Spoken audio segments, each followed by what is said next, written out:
Hey, what is up, everybody? It's Turk Gaming here, and excuse me if my voice sounds a little bit off. I have a bit of a cold, I'm a little bit sick, but I wanted to get these things out there while they're still fresh in my mind. So anyway, let's get started here. Yesterday, I got the opportunity to play both the Xbox One and the PlayStation 4 while my family was out shopping, and it was a really nice opportunity. I wanted to share with you guys what it was like so you guys can make the right decision when you're buying your console this holiday.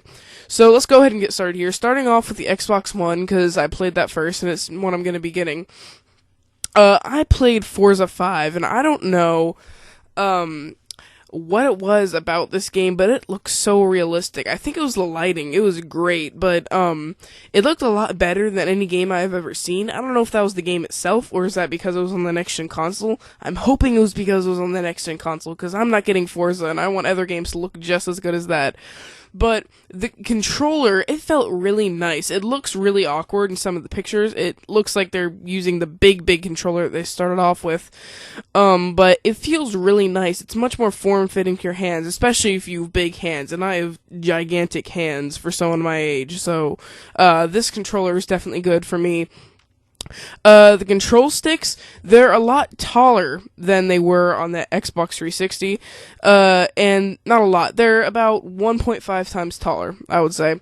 And they're also not as big. They don't have as big of a circumference, especially the part where, it's kind of concave, if that's the right word, where your fingers kind of form fit to it. But then the outside, it's grooved. It's like this grip that your finger kind of latches onto. So it makes it really nice, and your fingers don't slide off like they do sometimes on Xbox. I don't really have that problem because I use Control Freaks, but, you know, it's a common problem for other people from what I've heard. Also, the D-pad, they say revolutionized. I say it's normal. It's just not up on a big pedestal thing. I really don't know what to call it, to be honest. I'm sitting here looking at my controller as kind of a reference for some of this. Let's see, what else is there? Yes, that big X on the top middle, right there, that light, that actually is a button. That is the Xbox home button, which is a lot different for Xbox One. On Xbox 360, when you press it, then you just open up this little menu on screen. On Xbox One, what it does is it minimizes whatever you're doing, and it brings you actually to the Xbox dashboard. And it's very seamless from what happened. So that's very nice, and it's very quick, very easy. But I always find myself trying to find that button, and then I'm just like, wait, what? And I get lost, because I'm looking at the middle of the remote, like, where is it? Oh my gosh! But yeah, that'll just take some getting used to. And the triggers, this is the most important part. They are really nice. You can be very precise with them. You know, holding them down a little bit is different from holding down a lot. Of course, it's the same now, but they have more settings, I guess, more little things in between. I'll try to explain it on screen, because I can't really put it in words right now. But they are also a little bit awkward. If you've ever had a Nintendo GameCube, you know when you pull down the L or the R button on the back, there's this kind of really awkward, weird black shape.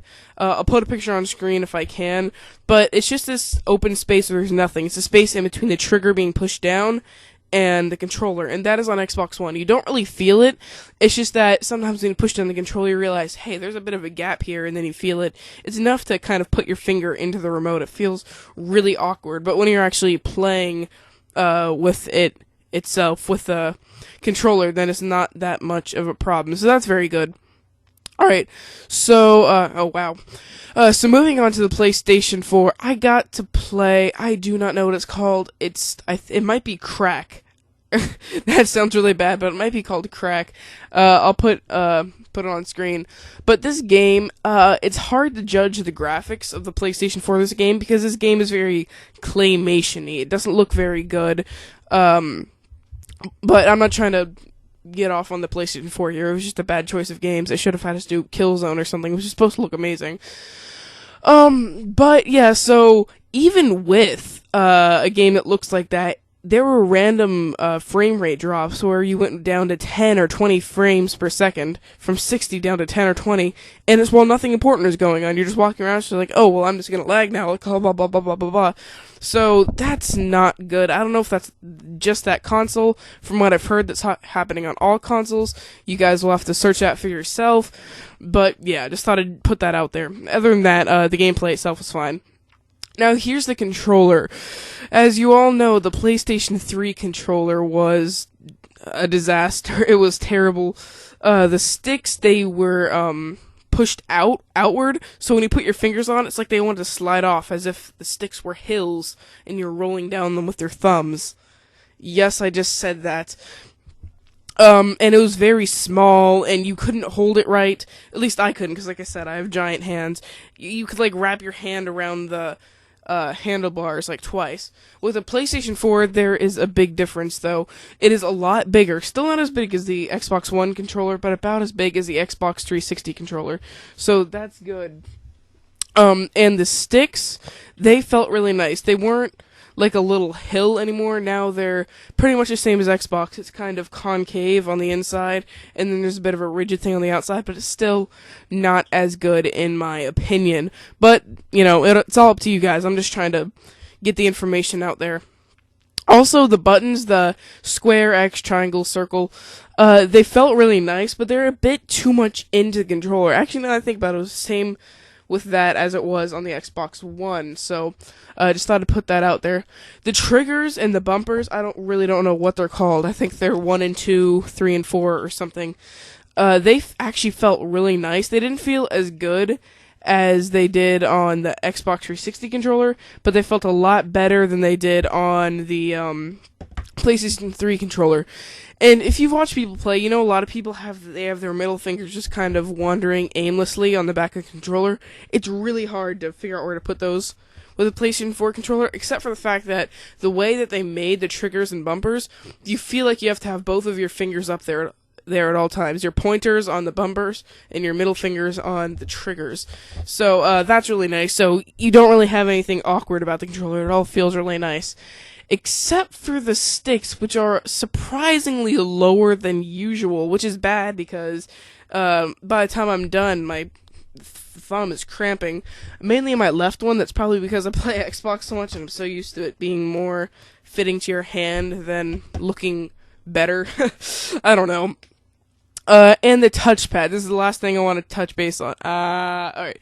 But the touchpad, not a touchpad at all. It's very obviously not a touchscreen touchpad thing. It looks like it's just a square, and when you actually touch it, you'll notice it's just like it's a really big button, because you can tell it's on a pivot in the middle, and basically what it is you just press it down. It's kind of like one of those directional pad things made of a circle, and you can just push it in any direction. It's basically that, but there are like 32 different options or something. I don't know the exact number, but there are a lot of options for where you can put it. So it's not a touchpad at all. It's just like 30 buttons in one place.